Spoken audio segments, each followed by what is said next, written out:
Live from Melbourne, this is 7's Afternoon News with Mike Amor. Good afternoon. First at 4, there's been a development in the search for a missing Ballarat mother, with police setting up, then dismantling a crime scene just a few hundred metres from her home. Ainslie Kosh is in Ballarat East this afternoon, and Ainslie authorities have found undisclosed items in scrubland. Yeah, that's right, Mike. A short time ago, police set up a crime scene here in bushland. I'll show you the markers where they located some items of interest shortly after midday. It's unclear what those items of interest are, but it's believed they are linked to missing mum of 3, Samantha Murphy. The 51-year-old was last seen leaving her Ballarat East home on Eureka Street at about 7 a.m. on Sunday morning when she went for a routine run in what locals call the Canadian forest. Her family says her disappearance is extremely out of character, and it sparked a 4-day search for Mrs Murphy. Police, the CFA, Parks Victoria and the SES have all been conducting searches over the past 4 days. Today, much of that has centred around her Ballarat East home and here in bushland as well. Locals have also joined in that search, understandably concerned for her welfare. Take a listen. Everyone is concerned for her welfare, but we're all sticking together with positive outcome that she might hopefully be out there somewhere. We want her home. We want her home safe. Now, Mrs Murphy was last seen wearing black leggings and a maroon or brown singlet. Anyone who sees her is urged to contact police immediately. Mike. Ainslie Kosh in Ballarat East, thank you. It will soon be illegal for children to buy and carry machetes under urgent new laws to fight Victoria's youth crime crisis. There will also be significant penalties to anyone caught selling the weapons to minors, as Blake Johnson explains. The amended legislation will classify machetes as controlled weapons. That'll mean anyone under the age of 18 cannot buy, possess or use one without a lawful excuse. Machetes have featured in some of the violent attacks featuring young criminals across Melbourne. A 16-year-old was stabbed in the neck and killed in an attack in Sunshine in May last year. Police have asked for this change. Police feel that there is ambiguity when they enforce the law. It's a $23,000 fine to unlawfully carry a controlled weapon. But the onus will also be on retailers, who will now need to check for ID when selling machetes. A fine of more than $3,800 applies to anyone who sells a controlled weapon to someone under 18. Look, it's not going to solve it overnight, but it's a start in the right direction. Youth worker Les Twentyman has been pushing for this change for years. We haven't seen the legislation as yet, and I'm sure I'll be going through it with a fine-tooth comb. But we have said openly, machetes should be a prohibited weapon. The opposition has also been pushing the government for change. This is a bill that they mocked as a joke and a political stunt just in November last year. Both sides now agree machetes are too dangerous in the hands of young criminals. Most people don't need to be walking down the street carrying machetes. There is no reason any person should be walking along the Yarra River in Melbourne with a machete. They have a very, very limited and distinct purpose on farms. Police will also be given new powers to issue firearm prohibition notices in the mail. Currently, that has to be done in person, which can be difficult if that person is trying to evade police. Blake, thank you. King Charles has been spotted out in London just one day after his shock cancer diagnosis was made public. His Majesty was also being reunited with his son Prince Harry for the first time since his coronation. Ashley Mullaney reports from Sandringham. The public had their first glimpse of King Charles today, having learned of his cancer diagnosis. The King making a short trip from Clarence House to Buckingham Palace with Queen Camilla by his side. He looked stoic, he was smiling. Just moments earlier, he met with his youngest son, Harry, who was told firsthand of his father's diagnosis and made the trip from California back to London. The pair meeting at Clarence House today for about 45 minutes. Buckingham Palace have said they won't be revealing any more details about the King's condition, although British Prime Minister Rishi Sunak today delivered some new detail. Like everyone else, shocked and sad, and just all our thoughts are with him and his family. And, thankfully this has been caught early, and now everyone will be wishing him that he gets the treatment that he needs and makes a full recovery. A short time after arriving at Buckingham Palace, both the King and the Queen were choppered to their Norfolk estate, Sandringham. It's understood that the King will continue his outpatient cancer treatment here. It was only 2 months ago the King was celebrating Christmas here with the family. Now he has been diagnosed with cancer. Princess Kate is also out of action, having undergone abdominal surgery. All of this putting extra workload on Prince William's shoulders. It's understood that he will be taking on some of the events that his father won't be able to attend as he steps back from the public limelight, saying that he'll still be attending to his constitutional duties, holding weekly meetings with the Prime Minister. But as for his two sons, it appears there is no plans yet for a reconciliation or even a meeting. A gunman is on the run following a suburban shooting mystery. Police were called to a residential street in St Kilda around 10:30 last night due to reports of gunfire. Officers found at least 5 ammunition shells at the Ingham and Greaves intersection, but in a twist, no victim came forward. A crime scene has been set up as the investigation continues. We'll have more on this developing story tonight in our bulletin at 6. A blistering report into price gouging has found Australians are being overcharged by big corporations who have exploited a lack of competition to push prices up. Chief reporter Chris Reason has more.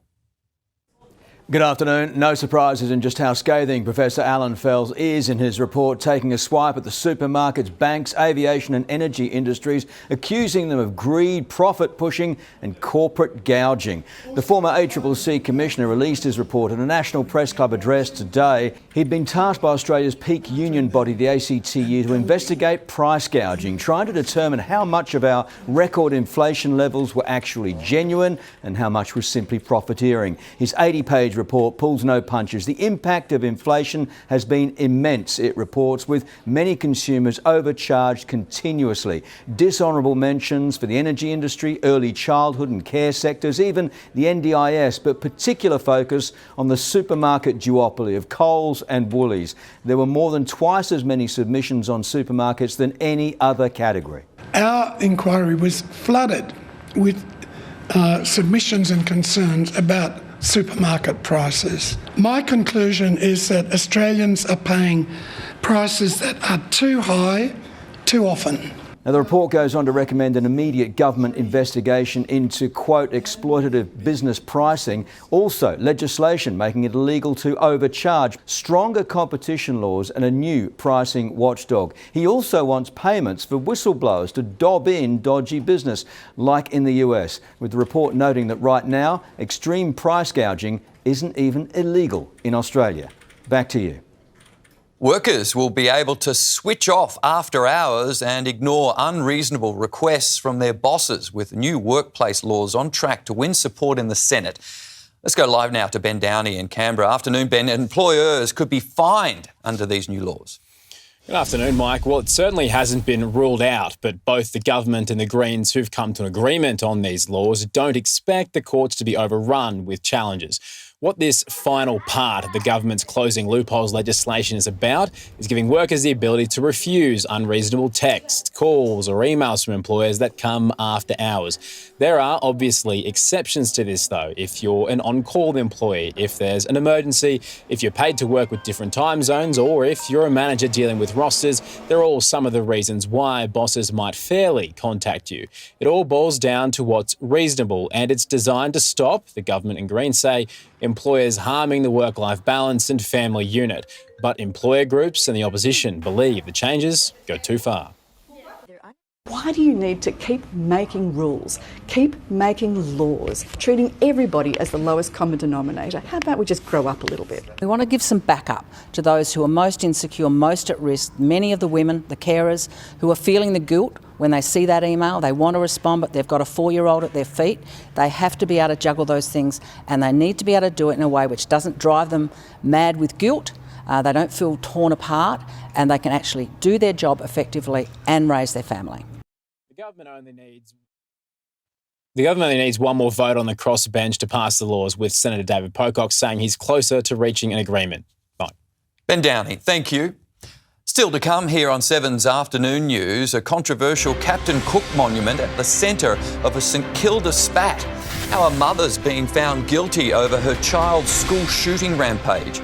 Why reading not only looks good on paper, the new advice to parents on screen time.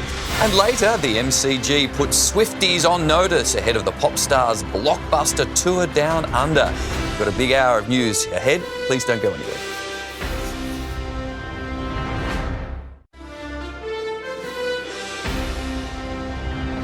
DP World wharfies are set to become some of the best paid across the globe after a new pay agreement was struck with the shipping company, ending months of industrial action. Its highest paid workers could receive a salary of more than $175,000, double what their counterparts are paid in Canada and Germany. The new deal is yet to be signed by the maritime union members. The City of Port Phillip will tonight decide the future of a controversial Captain Cook statue. At least one councillor is adamant it shouldn't be put back up, while others say they don't want to let the vandals win. Here's Tyra Stowers. Well, there's been a lot of controversy in regards to whether or not the Captain Cook statue here in St Kilda should be reinstated. Now, Robbie, why do you think that is? I think it's an area of really great importance in our history. It's a question about what we tell ourselves as a nation, whether we believe we were 200 years old and discovered by the British, or whether we actually believe that we're 65,000 years old and there's a lot more history to be told. And there is a council meeting tonight to talk about this. What are some of the things you think will be raised at the meeting? I think there's a lot of concern around how we restore our history, which bits of history we celebrate, and how we treat these more challenging and problematic parts of our past. But I think the key thing that needs to be raised is that we want to hear from the community. And I hope that's the decision we make tonight, is that we decide to listen to our community and get their views on this complex and important part of our history and our community. And speaking of the community, what has the feedback been like so far? I've had everything from people telling me I think that they think the vandals should be hung, to people laughing. It's a real mix. But I think the theme I hear a lot is people are really engaging in this conversation about our history, engaging in the history and wondering why we've decided to celebrate Captain Cook. And then, there are people that think we should keep doing that, and there are people that think we shouldn't. Captain Cook's fate is going to the council tonight. What are the steps that we're going to be seeing if it is a yes or a no so far? If we approve my motion tonight, we'll go out to community consultation and have a conversation about what we do with Captain Cook. It's not a binary choice of keeping and removing him. There's lots of options around how we put context around him, plaques, history, and whether we put him in a more appropriate location going forward. If we don't decide to do that and we don't approve the motion tonight, we'll simply start the repair pretty soon and he'll be back where he was in not too long. Right, well, it'll be very interesting. Thank you, Robbie, and we'll have more details on this in the news at 6. Tyra, thank you. A school shooter's mother has been found guilty of 4 counts of involuntary manslaughter over the 2021 tragedy. Prosecutors argued Jennifer Crumley was somewhat responsible for the shootings after she ignored warning signs of violence and gave her son a gun. On count 3, as to involuntary manslaughter regarding Hannah St. Juliana, we find the defendant guilty of involuntary manslaughter. This marks the first time in US history that a parent of a child who committed a mass shooting has been charged. Miss Crumley faces up to 15 years in prison on each count. New research shows people who read books and papers retain information better than those who gaze at computers or smartphone screens. The author of the research, Professor Reichel from Macquarie University, joins us now. Professor, why is hitting the book still better when it comes to retaining information? Well, as you've indicated, there's some evidence that's starting to accumulate that suggests that our comprehension of materials is better when we read them on paper as compared to reading them on a digital screen. The reasons for that difference aren't entirely clear. It could be due to the fact that when we normally read content on a digital screen, we tend to skim more. And for that reason, we're not deeply understanding the content of whatever it is we're reading. I've got a teenage son. Books would be a foreign concept to his generation. Are there downsides to reading from a paper? And how do I convince him to do it, by the way? Well, that's a really good point. So I think there may be generational differences. I'm somebody that is old enough that I actually appreciate reading books and papers, but most of the students that I teach have a clear preference for digital screens. And I wouldn't say that one is necessarily always better than the other. I think there are advantages to the digital format. So, for example, e-readers are very portable, and you can store many, many books on an e-reader. It's not nearly as convenient with real books. So having a nuanced understanding of the advantages and disadvantages of both media is probably the best way to think about it. What does this mean for the future of education? Because let's face it, most of it, as you mentioned, is going online. Yeah, so that's a really good, really important question. So with COVID in the past 3 years, most education has been pushed online, and that was out of necessity. And at the time, it was probably a good move. But there really is a lack of good research right now, and we need to do more research to understand the long-term implications of digital education. Do you fear that books may be a thing of the past, regardless of your findings? Probably not. I think people who really enjoy reading will always enjoy, holding a book in your hand and being able to sit, in a comfortable chair and just deeply engage in a book. Like the way it sounds, Professor Eric Reichel. Good to see you. Thank you very much. Thank you. Coming up next, a new role for a Carlton superstar, how Charlie Curnow refuses to be haunted by a finals series to forget. Also, the heartwarming Matildas recall as Australia goes for Olympic glory. And a wicked deal triggers a ticket rush outside the Regent Theatre. That's just a taste of what's to come here on 7's Afternoon News. Live from Melbourne, you're watching 7's Afternoon News. 22 degrees outside right now. Jane will be here with her forecast. That's coming up later in the hour. Time for sport now with Andrew McCormack. And Macca, a Blues superstar, has taken the next step. That's right, Mike. Charlie Curnow has been elevated to Carlton's vice-captaincy. The two-time Coleman medalist says he's put last year's September Blues behind him. Kate Massey has the latest from Princes Park. Well, footy is back in just 29 days. The Blues today getting into the spirit with Photo Day, also announcing Charlie Curnow as their new co-vice captain. Yeah, I mean, it's a massive honour. I'm super lucky to be standing alongside of Cripper, Weeders and Walshy. Can't wait to learn off them. The side putting season 2023 behind them, hoping to build on their finals campaign from last year. Didn't perform as well as what I would like to in the end, but that's probably the way, the nature of our game. I get to have another crack at it this year. We've worked on a few areas in our game. We feel like we can level up a bit, but we feel like we built a really good platform for ourselves last year. We sort of found out as a group what works for us, and you do lose, you don't get your end goal. There still is that determination to go a few steps further. We'll have an update on how the Blues group is tracking ahead of opening round in the news at 6. Kate Massey there. Meantime, the Bulldogs are expecting draftee Riley Sanders to play in round 1. The 18-year-old has so far impressed over his first pre-season, eyeing a spot in the midfield.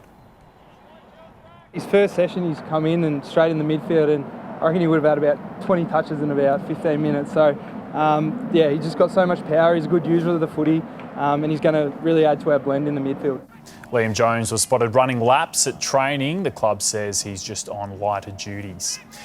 An international debut one day, a baggy green the next. Aussie cricket legend Ricky Ponting believes Victorian Jake Fraser-McGurk has what it takes to play Test cricket for Australia. I do, yeah, absolutely. Just because of the talent that he's got.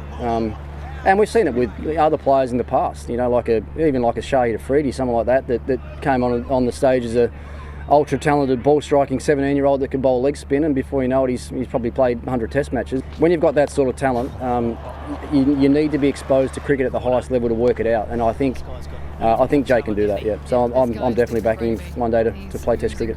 Ponting was this morning unveiled as the new head coach for the Washington Freedom in the American Major League Cricket League.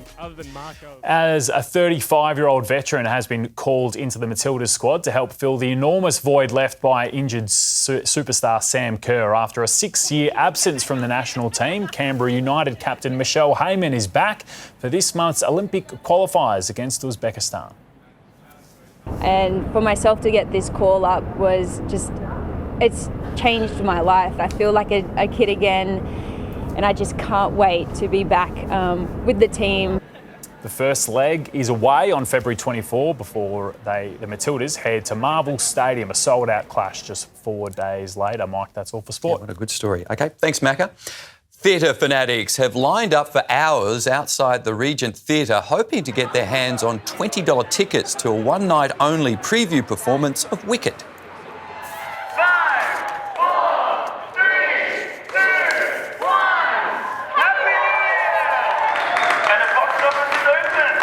Everyone is out camping. We've been here since like 5:30 this morning. We've heard people have been sleeping overnight for these tickets. An amazing cast, so we can't wait to see it. The Broadway blockbuster flies into Melbourne on the 2nd of March and runs until early June. We're approaching 4:30 in the 7 newsroom. Next, the latest live as police zero in on their search for a mum missing in a Ballarat forest. Plus, Carl Williams' warning to Tony McKell as the Lawyer X trial deepens. King Charles and Prince Harry reunite after His Majesty's shock cancer diagnosis. And why Donald Trump could soon face one of the most sensational criminal trials America has ever seen. You're watching 7's Afternoon News. We're live from Docklands. Good afternoon again. Returning to our top story, and the mystery surrounding a missing Ballarat mum is deepening. Let's return now to Ainsley Kosh on the ground. Ainsley, a crime scene just a few hundred metres from the family home has now been dismantled. Yeah, that's right, Mike. Earlier this afternoon, police located items of interest that they believed were linked to the missing mum of 3, Samantha Murphy, but they now don't believe that they are linked to the missing mum. The crime scene has now been dismantled after they brought in her husband to help them identify those items, and now police have changed their search zone in what's been a day of twists and turns to the Mount Helen area east of Geelong Road. Now, locals have also been assisting police, the CFA and SES with their search. They're understandably concerned for her welfare, and we spoke with them a short time ago. Take a listen. I'm a mum of 3, so yeah, I just really like her to be home with her 3 kids. My heart goes to the kids, goes to the husband, and I just pray that she's out there somewhere safe, that please, we want you home. Now, the mum of 3 hasn't been seen since she went for a run about 7 a.m. on Sunday morning in the Canadian forest. That's what locals refer to it as. And she was last seen running in a northeasterly direction towards Yankee Road. Now, her family says her disappearance is extremely out of character. Police are asking anyone who may have seen her to urgently come forward. Mike? Ainsley, thank you. Melbourne drug kingpin Tony McKell is stepping up his bid for freedom on day 2 of the Lawyer X trial. Court reporter Rochelle Brown has the latest. Tony McKell is back in the witness box again in his battle to walk free from prison. The drug kingpin today told the court he had no plans to ever return to Victoria, despite becoming Australia's most wanted fugitive, if it wasn't for his infamous arrest in Greece. As he was cross-examined after a sleepless night in jail, McKell is fighting to have his drug trafficking convictions quashed, arguing his dealings with barrister-turned-police informer Nicola Gobbo, dubbed Lawyer X, tainted his case. One of Australia's most notorious criminals, McKell is the 3rd person to have a conviction squashed over the Lawyer X scandal. His sentence was reduced from 30 years to 26 in the Court of Appeal last year. Today, McKell revealed his friend Carl Williams warned him not to trust his barrister before he found out she had double-crossed him. It comes after yesterday's bombshell claim that Miss Gobbo encouraged the drug kingpin to flee, warning he was about to be charged with 3 murders. The hearing will run for 12 weeks. McKell will be eligible for parole in 2031. King Charles has stepped out in public for the first time since announcing his cancer diagnosis. His Majesty is said to be in good spirits after an earlier visit from his son, Prince Harry. Hugh Whitfeld reports from Buckingham Palace. It was quite a surprise for the crowds gathered outside Buckingham Palace here to see the King and Queen being driven past. They were among the first in the world to see the monarch since news of his diagnosis with cancer was revealed. Charles looked upbeat. We are told that he is on good form. He had a smile somewhat on his face, but it followed what was a reunion a long time in the coming. Prince Harry arriving here in London, the Duke of Sussex making the dash on a red-eye flight 11 hours across the Atlantic, touching down at Heathrow and being driven straight to Clarence House for the first meeting between father and son since the coronation in May last year. We're told it lasted around 45 minutes before the King and Queen were driven to Buckingham Palace for their flight to Sandringham. Also today, a bit of an update on the King's health with this update from the British Prime Minister. Like everyone else, shocked and sad, and just all our thoughts are with him and his family. And thankfully, this has been caught early, and now everyone will be wishing him that he gets the treatment that he needs and makes a full recovery. So a lot of people hanging on to the suggestion that the King's cancer has been caught in its early stages, but a long road ahead in terms of his treatment and no doubt recovery. A new law that would make it illegal for bosses to call workers after hours is on track to win support in the Senate. What we're simply saying is that someone who's not being paid 24 hours a day shouldn't be penalised if they're not online and available 24 hours a day. It's expected there will be a long list of exceptions to the law, including for on-call employees in the case of an emergency or if you're paid to work in different time zones. A judge has ruled former US President Donald Trump is not above the law. The decision paving the way for a courtroom showdown over alleged election fraud. US Bureau Chief David Woywood explains.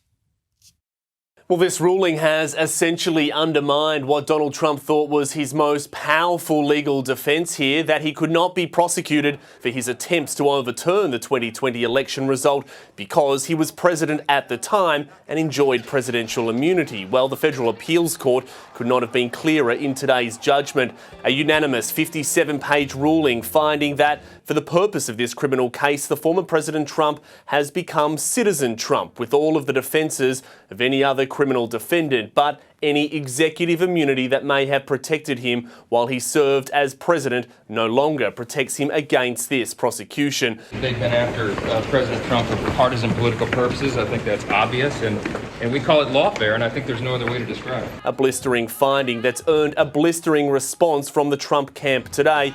A president of the United States must have full immunity in order to properly function and do what has to be done for the good of our country. Donald Trump will appeal this ruling and has until Monday to do so. And while his legal arguments do keep on failing, ultimately the former president is achieving his goal of delaying this trial. It had been set down to start in March. Its date now up in the air. All good news for Trump, who wants it pushed beyond this year's election, where polling has him in a close tussle with President Biden. Still to come, the hunt for keg bandit targeting Melbourne pubs in a $30,000 crime spree. Plus, the undercover renters exposing the staggering number of homes not fit to live in. And jail time on the cards over a high-rise stunt in the CBD. We're back after this short break. See you soon.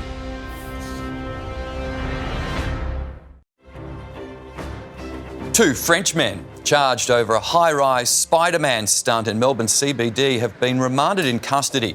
The 29-year-old daredevil and his 25-year-old cameraman were arrested yesterday morning after scaling a 55-storey building without a harness. If found guilty, the charges against the climber hold a maximum jail sentence of 5 years. The pair's plan to return to France are now on hold. Police are investigating the widespread theft of hundreds of empty beer kegs from outside inner-city pubs. The rented kegs are worth around $150 each. Police suspect the thieves are selling them as scrap metal.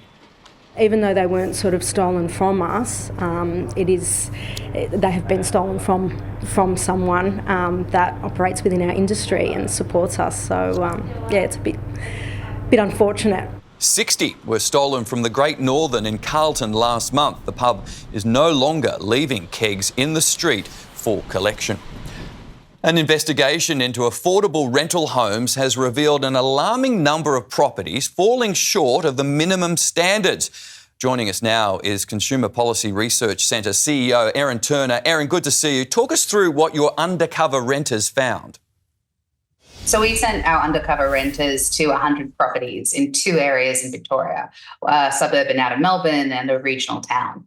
We found that many properties are meeting the requirements of the law, which is good news. Agents and landlords can do the right thing. We can have great quality properties, but there's a group that are missing the mark. They're failing to do the basics, like provide a heater in the living area, windows with curtains, or they have visible mould in their properties. Things that really affect the quality of life for someone living in that home. We have pretty tight laws for landlords to provide those sorts of things. So why aren't they working then? It's a great question and what we looked at closely. In some cases, the laws are hard to understand. So what we want to see is education and guidance. That makes it easier for landlords, agents, and people who rent to understand what the law is and how it should work in practice. We also would like to see some minimum enforcement, some work going out there to target the areas that need to be improved. And there's room to improve the law as well. While there's a requirement to have a heater in the home, there's no requirement that the heating will work well, for example. So you could have one heater in a 4-bedroom property. That's not going to serve you in the depths of winter. Yes, certainly not Victoria, maybe not even in summer. Are you seeing a rise in people reporting dodgy rentals then?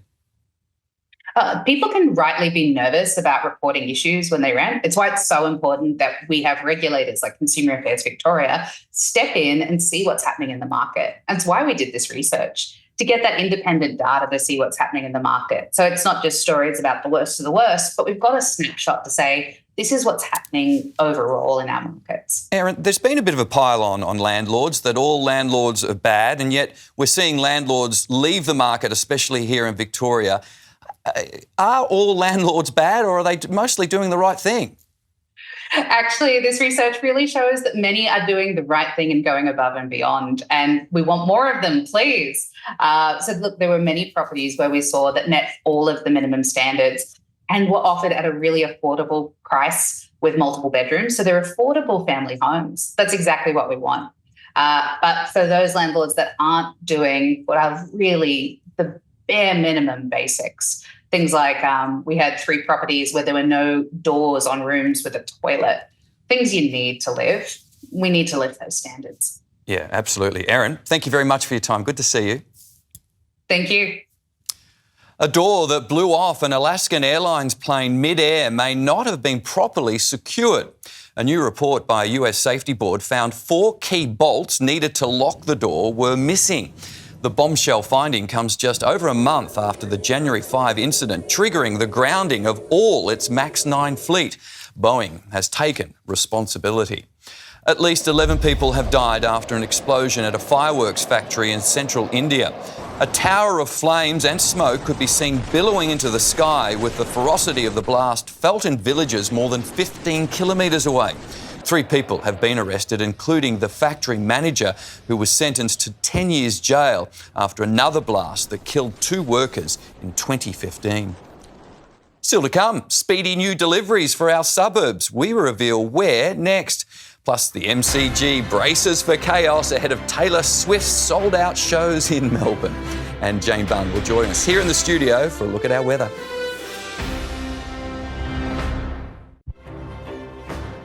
Free one-day delivery with Amazon Prime has arrived in regional Victoria, with the offer now expanding to online shoppers in Geelong. More than 1 million products across a range of categories, including pantry staples, electronics and books, can be purchased as late as midnight for next-day delivery. Authorities are urging ticketless Taylor Swift fans to avoid gathering outside the MCG during her concerts or prepare to face the consequences. There's fears thousands will pack into Yarra Park and what's been called Taylorgating. Here's Melina Saris. Taylor Swift fans without a ticket are being warned to stay away from the MCG. There are concerns that thousands of fans could gather here in Yarra Park in what has been dubbed Tailgate parties are popular right across the US before sporting games, but it's become a growing trend for Taylor Swift fans who missed out on tickets to set up camp in car parks outside concert venues. The MCC has issued a stern warning saying there will be no activations in Yarra Park or screens showing the concert live. There's also no consumption of alcohol allowed. Marquees, tents and infrastructure are banned, and so are barbecues. There will be a large police presence to enforce that message. Arrangements are being put in place to ensure that for people who are going to the concert can move in and out of the MCG in a safe way, but also too for those who may be around the venue to ensure that is managed in an appropriately safe way. This comes as Victoria Police warns fans about ticketing scams. The Cybercrime Squad has received at least 250 reports of ticketing scams for the Eras Tour alone since June, and the total amount lost in those scams is more than $260,000. Mel, thank you. Now for a quick look at Melbourne's roads. Thanks, Mike. I'm Tamara Eden in the Tasman Butchers traffic chopper. Not a great place for a breakdown here. This has happened in Chadstone, Warrigal Road, northbound at Batesford Road. We've got multiple lanes blocked off and pretty tricky manoeuvring around this one through the intersection. Tasman Butchers source directly from local farmers and prepare their meat fresh in store every day to bring you the widest range of quality cuts. Visit tasmanbutchers.com.au. More traffic tomorrow morning. We'll see you then. Thanks, Tamara. Curiosity is curing the cat at Werribee Open Range Zoo. The zoo's lion cubs are making strides in their healthcare training by learning to sit, stand, lie down and touch targets on request. Keepers say the training helps them to get a good look at the 7-month-old cubs without being too intrusive. Jane Bunn joins us now. And Jane, it turned into a sunny afternoon out there. Mike, the day started that way and it's ending that way, but there was a bit of cloud in the middle. It was a cool and clear start, but we saw that cloud on the horizon that travelled across the bay, covering Altona, then Port Melbourne. It started clearing early this afternoon and then it was pleasant if you're out of the wind. The city has reached 21.9. Most suburbs reached 22 or 23, but the northeast was warmer. The wind has a bit of bite, a southerly making it feel like the mid to high teens. An area of cloud spread across southwestern, central and southeastern Victoria. Otherwise it was sunny out there after a bit of low cloud in the northeast at first. The northeast has recovered after yesterday's cold and gusty wind, but temperatures do remain below average thanks to the southerly wind. We're in a lengthy stretch of generally dry weather as high pressure is in control. It's back over to our west today, keeping us on its cool side. That high briefly pops out. Here it goes out to our east tomorrow. Then a cold front crosses Tasmania to end the week. Meanwhile, there's the usual summer troughs with showers and thunderstorms up here to our north. With our high, then cold front pattern, it is nice tomorrow. Cooler air does increase on Friday, but it's only a quick one day only. It turns nice again on Saturday. Then high pressure should sit to our east for a few days in a row. So that is a few days in a row of heat. And that all begins on Sunday. Around the nation tomorrow, Brisbane has showers about. Sydney's looking cloudy, partly cloudy in Canberra and Hobart, 25 there, so that's one warmer than Melbourne. Adelaide heading for a sunny, almost 30. Perth should nudge 40 degrees, and that's the start of a 4-day heat wave for them. To Victoria, just a bit of cloud about the southwest and central areas, and only in the morning. There is sunshine all day in the north and east and the southwest for the afternoon. Still in a southerly wind, but lighter, and it tends southeasterly. Melbourne has a lovely Thursday on the way. Lots of sunshine. It should rise up to 24, and there's lighter winds tomorrow, so you won't feel that bite. But temperatures do plummet for Friday before going back up again. Okay, Mike. at least it's good for the weekend. Thanks, Jane. Coming up in 7 News at 6, we're live to St Kilda as detectives probe a shooting mystery. Victorian MPs in the firing line over travel expenses with taxpayers forced to foot the bill. A crusade to Canberra to protect bank customers from the rise of scams. And Australia's comeback queen out of retirement to replace Sam Kerr as the Matildas shoot for Olympic glory. It's all ahead at 6 with Peter Mitchell. And that's all from the Melbourne newsroom this afternoon. Thanks for joining us. From all of us here at 7, enjoy the rest of your day. Take care.